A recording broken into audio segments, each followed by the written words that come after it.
Tai viską Mindaugas beveik papasakojo.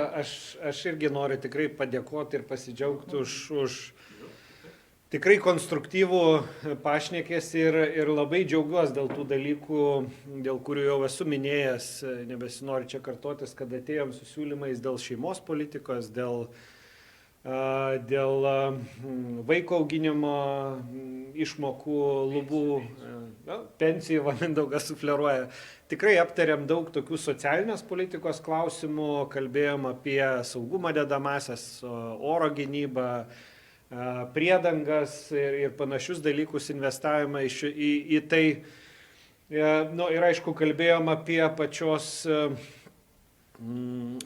pačios koalicijos darbo organizavimą.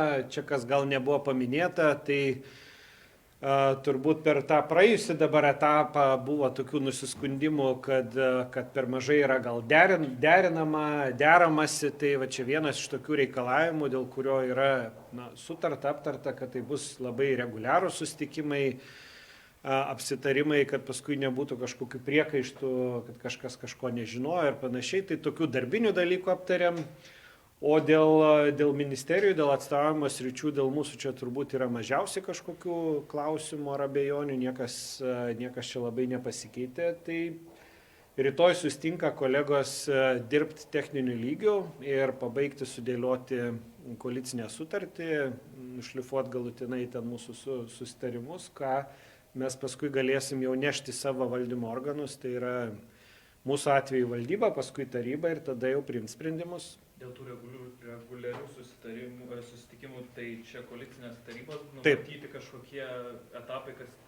Taip, yra siūlymas, kad kas 2 savaitės, nerečiau kaip kas 2 savaitės koalicinė taryba susirinktų, aptartų visus siūlymus, kurie atkeliauja iš vyriausybės arba iš Seimo narių, kad būtų aptarta ir kad nebūtų tokių ginčų, kur mes čia dabar kartais matom dėl kažkokių labiau nesutarimų klausimų, kada iškyla viduj koalicijos nesutarimai. Tai būtų gerai, kad to būtų galima išvengti.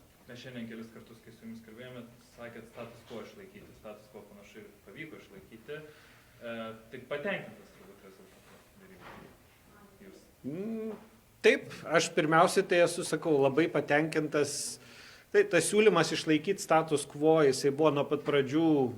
Nebuvo čia kažkokios didelės diskusijos dėl to, bet aš labiausiai esu patenkintas, kad mums pavyko, čia kaip kolega Mindaugas ir minėjo, pavyko visgi bendram kolektyve įtikinti ir finansų ministrą, kad visgi gali koalicija susitelkus padaryti darbus, kurie yra svarbus šeimom, tam mūsų tokiam sudėtingam demografiniam kontekste. Tai dėl to man šiandien gal yra geriausia nuotaika.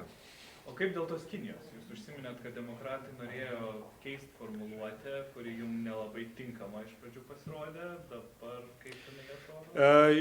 Pamatysit tą formuluotę, bet mes jau šiandien pirmoji dienos pusėje, kai sėdėjom tam darbiniam formate, mes jau radom praktiškai formuluotę ir sprendimą, kuris taip kaip surašytas, jisai tiko mums visiems. Tai jinai bus kitokia negu? Šiek tiek gal kitokia, bet pamatysit, tikrai radom sutarimą.